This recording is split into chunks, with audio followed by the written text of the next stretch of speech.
Swastiastu. Assalamualaikum warahmatullahi wabarakatuh. Shalom, namo buddhaya, salam sejahtera untuk kita semua. Salam harmoni. Perkenalkan, saya Nimade Sri Ayu Pitaloka dengan NIM 200-609-1010 dari kelas 2A Program Studi D3 Kebidanan. Dalam video ini, saya akan menyampaikan dua materi. Yang pertama terkait peredaran darah, kemudian yang kedua terkait refleks yang terjadi pada bayi baru lahir, kemudian sampai neonatus dan sampai akhir hayatnya. Nah, yang pertama terkait dengan peredaran darah janin. Nah, peredaran darah janin ini akan berbeda dengan peredaran darah pada bayi maupun anak-anak ataupun orang dewasa.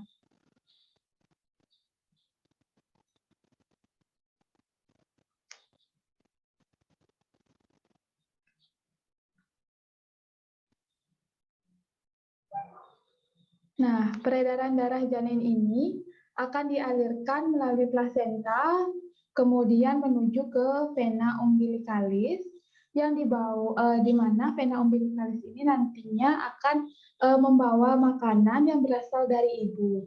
Nah, vena umbilicalis ini memiliki cabang yang bersatu dengan vena aorta. Nah, darahnya ini akan beredar ke dalam hati, kemudian dibawa ke dalam vena cava inferior, dan cabang satu lagi yaitu ductus venosus aranti yang masuk ke vena inferior. Nah, sebagian oksigen dalam darah vena umbilicalis ini akan direabsorpsi sehingga konsentrasi oksigen itu menurun. Kemudian vena cava inferior ini langsung masuk ke atrium kanan yang akan di mana kaya akan oksigen serta nutrisi, dan sebagian menuju ke ventrikel kanan.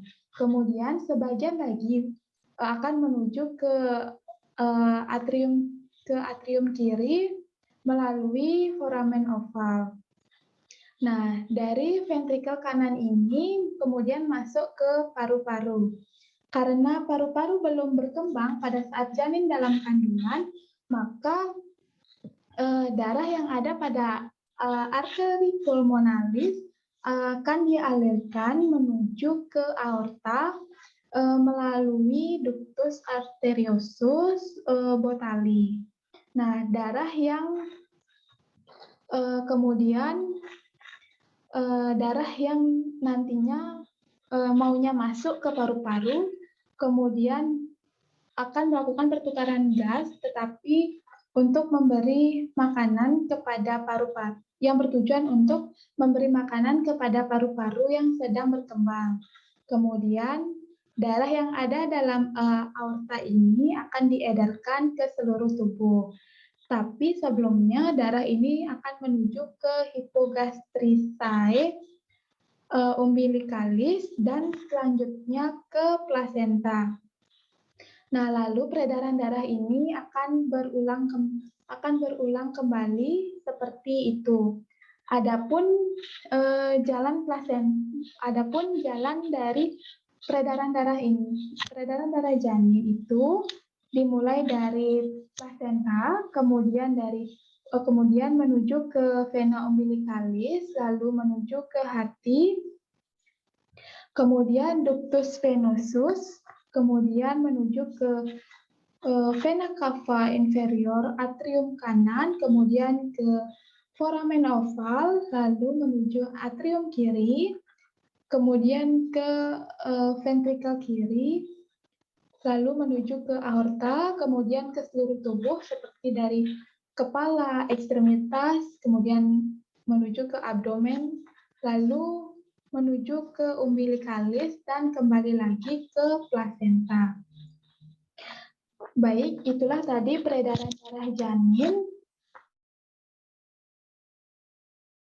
Nah, untuk selanjutnya yaitu peredaran darah pada bayi baru lahir.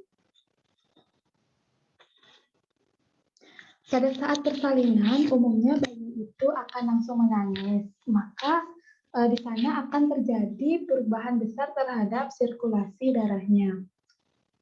Nah, pada saat bayi baru lahir, paru-parunya itu sudah berkembang dengan sempurna dan langsung dapat berfungsi untuk melakukan pertukaran oksigen dan karbon dioksida, sehingga menyebabkan paru-paru menjadi perubahan pada sirkulasi darahnya seperti arteri pulmonalis akan mengalirkan darah ke paru-paru sehingga ductus arteriosus Bartoli akan menutup. Kemudian perkembangan paru-paru itu menyebabkan adanya tekanan negatif pada atrium kiri karena darah diedarkan langsung oleh ventrikel kanan dan dialirkan menuju paru-paru yang telah berfungsi. Nah, kemudian akibat dari tekanan negatif pada atrium kanan, maka foramen oval akan menutup dengan sendirinya sehingga ia tidak lagi menjadi tempat sebagai aliran darah menuju ke atrium kiri. Nah, kemudian pada saat pemotongan tali pusat, bayi setelah menangis, bayi akan menambah jumlah darahnya sekitar 50% ketika tali pusat dipotong dan diikat. Sehingga kebutuhan oksigennya itu dipenuhi oleh udara yang dihisap oleh paru-paru dan kebutuhan nutrisi dipenuhi oleh makanan yang dicerna dengan sistem pencernaannya sendiri. Kemudian dengan dilakukannya pemotongan tali pusat tersebut, artinya perubahan sirkulasi pada bayi itu telah berubah menjadi sirkulasi orang dewasa, di mana setelah bayi baru lahir akan terjadi perubahan seperti yang pertama itu ada tahanan vaskular paru namanya yang akan menurun, kemudian tahanan sistemik akan meningkat. Saat bayi menangis untuk pertama kalinya, maka berakibat paru-paru menjadi berkembang. Hal itu bisa mengakibatkan tahanan vaskuler paru itu menjadi berkurang dengan cepat, tetapi tidak segera diikuti oleh penurunan tekanan arteri pulmonalis. Kemudian, tahanan sistemik meningkat, namun tidak segera meningkat, tetapi dia secara berangsur bisa terjadi penurunan tekanan darah dalam waktu 24 jam pertama. Kemudian penutupan ductus arteriosus dimulai setelah lahir, tetapi penutupannya itu sempurna. Sebagian besar bayi baru terjadi setelah beberapa bulan dan pada sebagian kecil bayi bisa sampai umurnya itu 1 tahun. Kemudian pada saat bayi baru lahir itu adanya penutupan foramen oval. Nah, penutupan ini tidak menutup secara fungsional pada jam-jam pertama setelah lahir, di mana pirau kanan ke kiri itu masih terjadi pada 50% bayi yang menangis sampai usia 8 hari pasca lahir. Kemudian meskipun foramen oval ini masih dapat paten sampai usianya itu 5 tahun, dalam artian 50% dan masih tetap terbuka pada umur bisa lebih dari 25%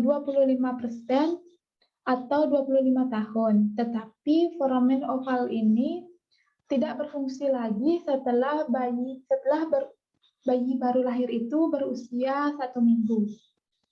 Kemudian penutupan ductus venosus. Nah, bila semua perubahan eh, berlangsung normal, maka sirkulasi ekstrauterin yang terjadi tentunya akan berlangsung normal juga. Baik, itulah tadi peredaran darah bayi baru lahir. Nah, baik. Yang selanjutnya ada peredaran darah orang dewasa. Pada orang dewasa, peredaran darah dibagi menjadi dua bagian. Yang pertama, peredaran darah besar, dan yang kedua ada peredaran darah kecil. Nah, peredaran darah besar itu singkatnya dimulai dari jantung, kemudian diedarkan ke seluruh tubuh, kemudian kembali lagi ke jantung. Tujuan dari peredaran darah besar ini untuk memompa darah yang bersih dari jantung ke seluruh tubuh untuk metabolisme. Nah, darah dari jantung ini nantinya akan dialirkan ke seluruh tubuh melalui pembuluh arteri, kemudian setelah oksigen diserap oleh sel-sel tubuh, maka darah itu tentunya akan menjadi kotor dan akan dipompa kembali ke jantung. Nah, urutan dari peredaran darah besar ini yang pertama dimulai dari darah bersih masuk dari serambi kiri yang ada pada nomor 2. Kemudian ke bilik kiri itu ada di nomor 4. Kemudian darah bersih dari bilik kiri akan dipompa ke seluruh tubuh melalui aorta. Nah, aorta itu ada di nomor 12. Darah kotor dari seluruh tubuh itu nantinya akan masuk melalui vena cava ke serambi kanan atau ada di nomor 1. Nah, darah kotor yang masuk dari serambi kanan ke bilik kanan ada di nomor 3 itu nantinya akan masuk ke sistem peredaran darah kecil. Nah, selanjutnya untuk peredaran darah kecil. Nah, peredaran darah kecil ini singkatnya itu dimulai dari jantung ke paru, kemudian kembali lagi ke jantung. Tujuan dari peredaran darah kecil ini itu untuk memompa darah yang kotor menuju ke paru-paru. Nah, darah yang kotor itu akan menyerap oksigen dan membuang karbon dioksida melalui pertukaran gas di alveolus.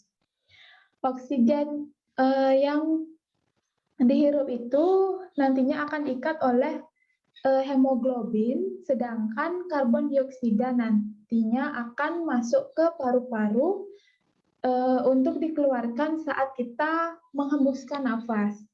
Sehingga darah yang dari paru-paru itu merupakan darah yang bersih. Nah, darah yang bersih itu nantinya akan dibawa ke jantung. Nah, jadi peredaran darah kecil dimulai dari darah kotor masuk ke serambi kanan atau ada di nomor 1, kemudian ke bilik kanan itu ada di nomor 3, lalu darah yang kotor dari bilik kanan akan dipompa ke paru-paru melalui arteri pulmonalis atau nomor 10. Kemudian darah yang bersih dari paru-paru itu nantinya akan ke serambi kiri. Nah, serambi kiri ada di nomor 2 melalui vena pulmonalis. Vena pulmonalis itu ada di nomor 11. Nah, lalu darah bersih masuk dari serambi kiri, kemudian diteruskan ke bilik kiri. Nah, darah dari bilik kiri itu nantinya akan masuk ke sistem peredaran darah besar. Ya, saya akan menjelaskan materi terkait refleks pada bayi baru lahir dan neonatus yang harus dikenali.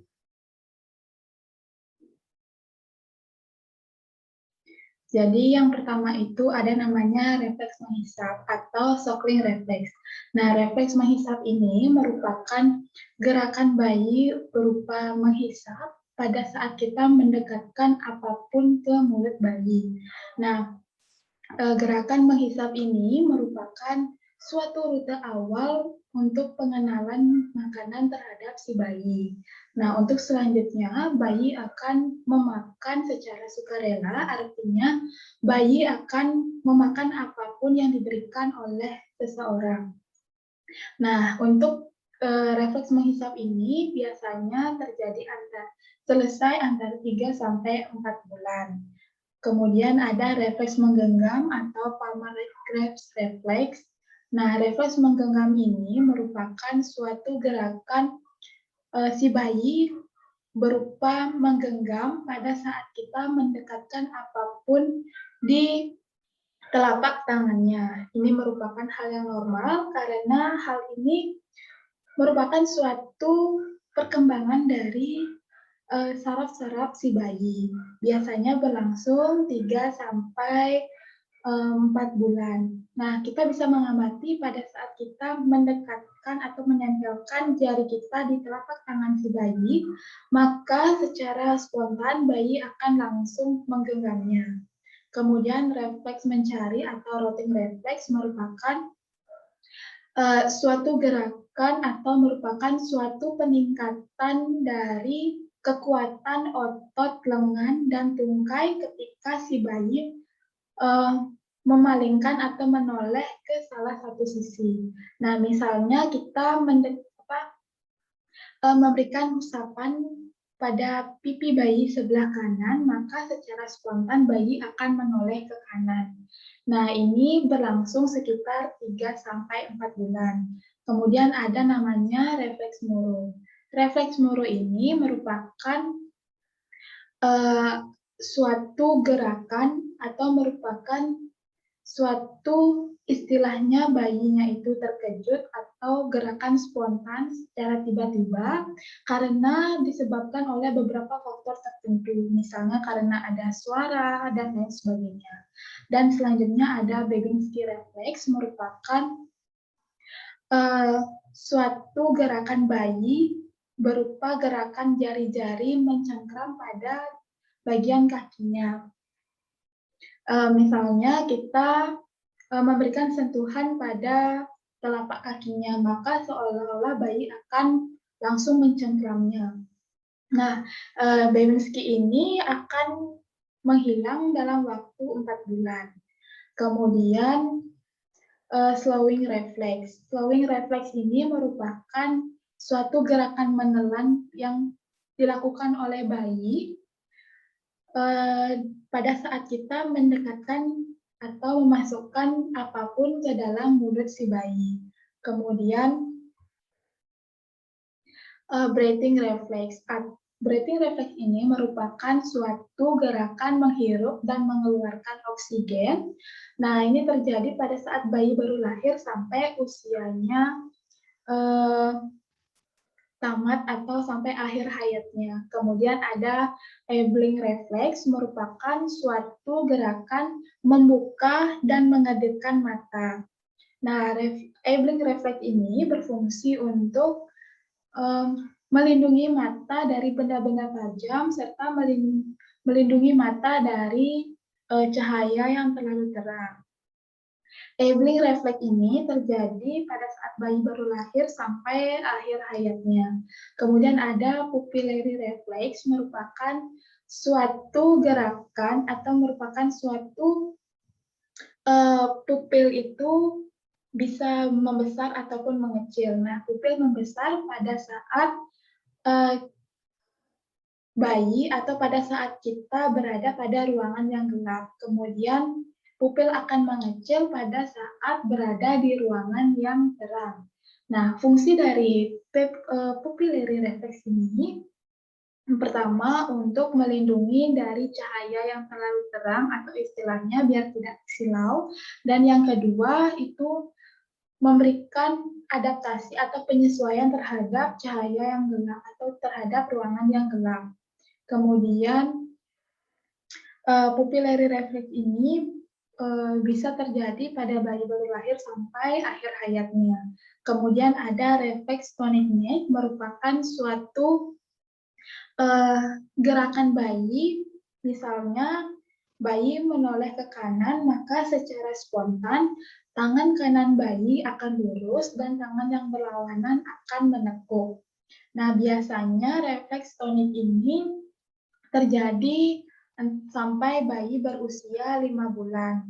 Apabila bayi baru lahir tidak bisa melakukan hal tersebut atau refleks tonic neck ini berlebihan sampai 6 bulan, maka dimungkinkan bayi mengalami gangguan neuron motorik atasnya. Kemudian refleks tonic labyrinthine atau labirin merupakan suatu gerakan bayi dengan posisi istilahnya itu dengan posisi terlentang, kemudian pada saat kita amati pada saat kita mengangkat bayi, kemudian kita melepaskannya, maka tungkai bayi akan tertahan sesaat, kemudian akan kembali turun.